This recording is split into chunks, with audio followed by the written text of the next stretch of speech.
Hello, mindful friends. Today we're going to be talking about mindfully communicating through difference.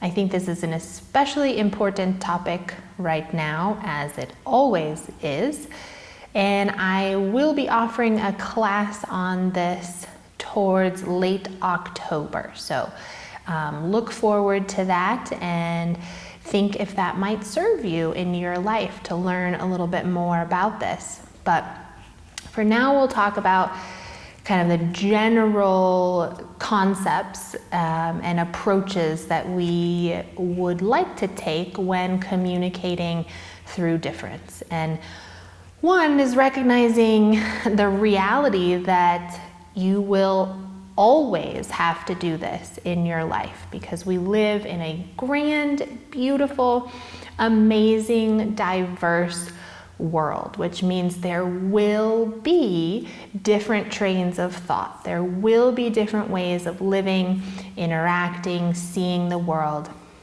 and that is okay. It's something that we should embrace, not fear.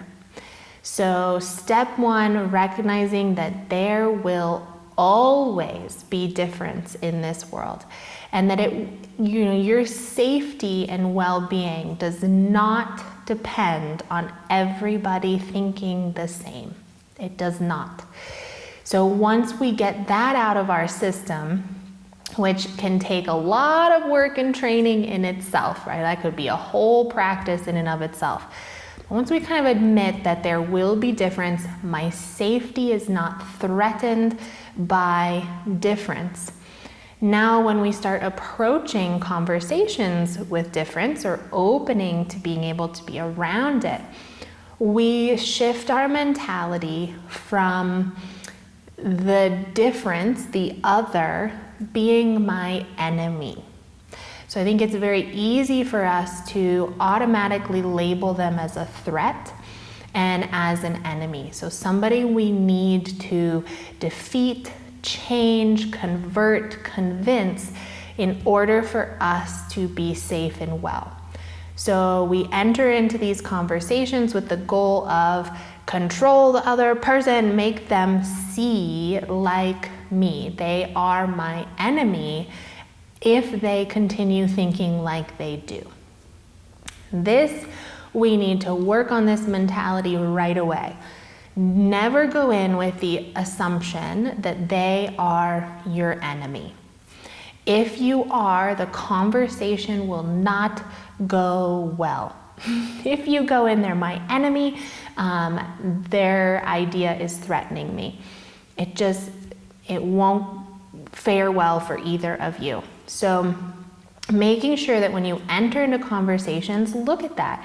Am I seeing this other person as my enemy? And can I shift that and just see them as another human being, and that in this setting, in speaking about our experiences, there's no immediate threat right here. So I don't need to fight. I don't need to see them as my enemy.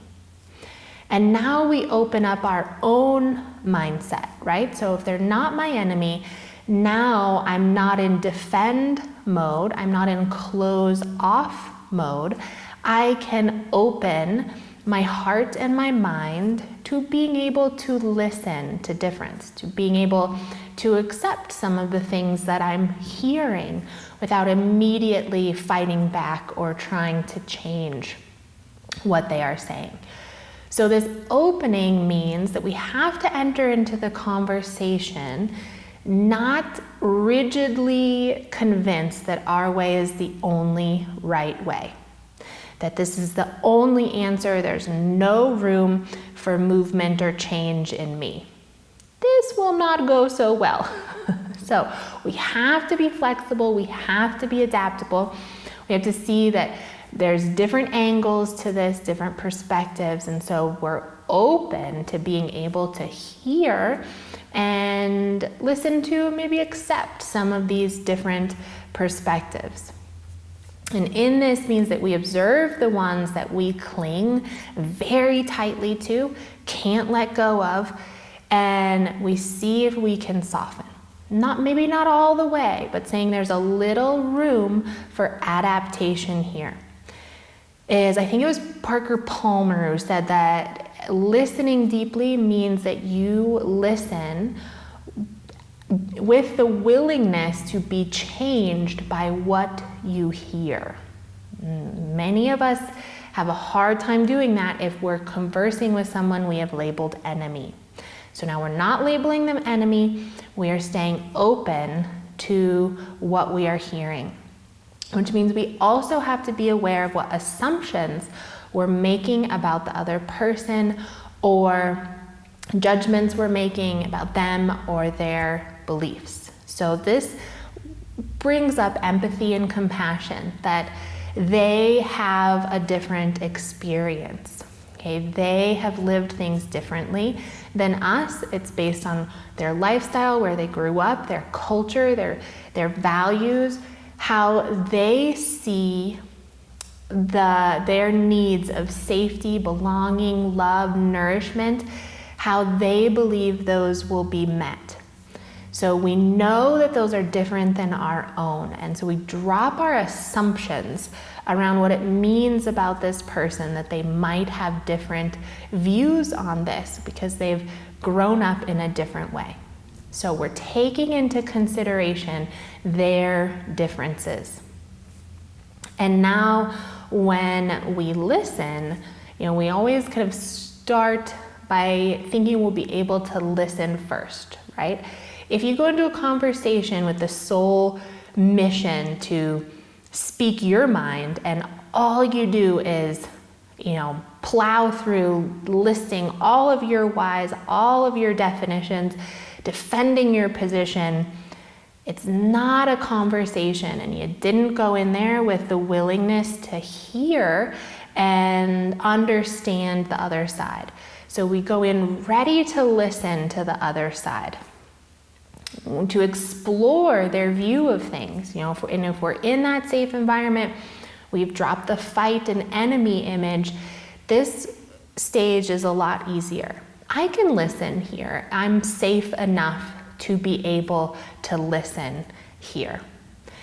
And when we listen with just we are curious, right? We're so curious. How did you arrive at this conclusion? How did you arrive at this opinion or this viewpoint?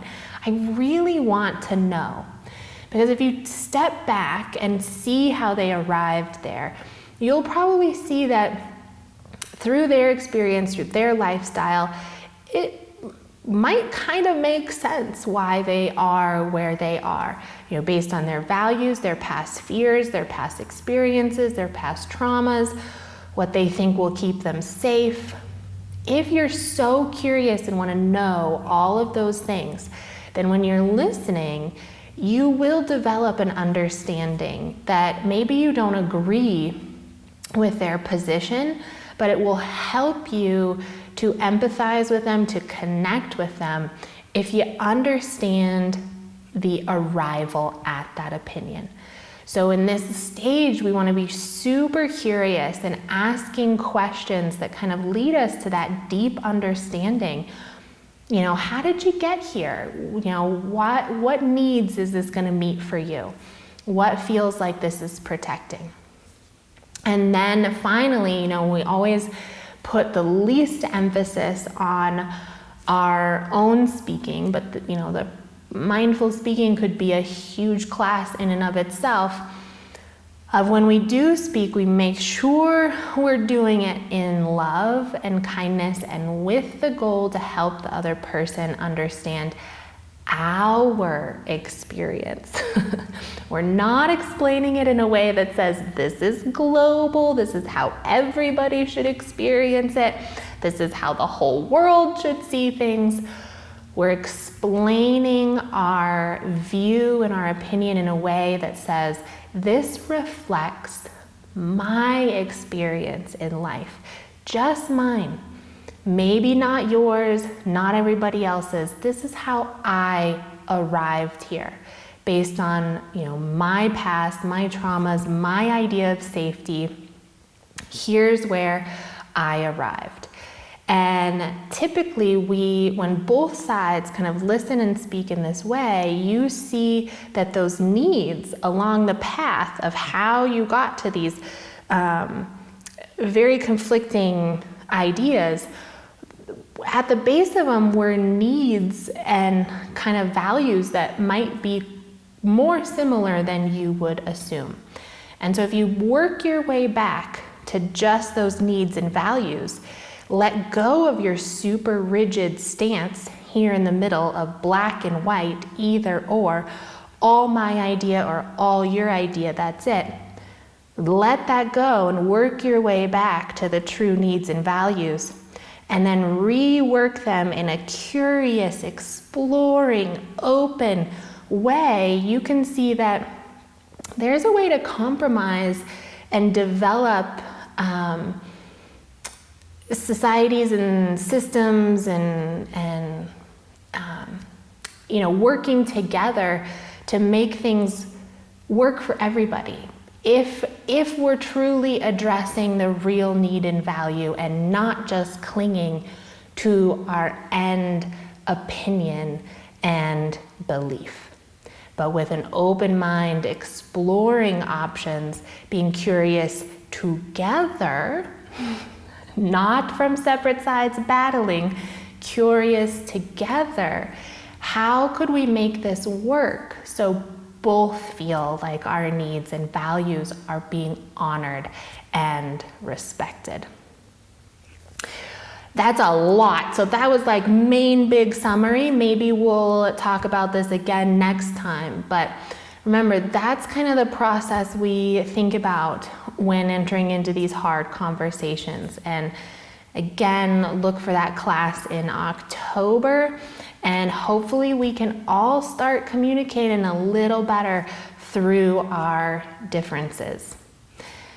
If you like this talk and would like to join group classes or individual coaching, you can find information on all that at newleafmindfulness.com.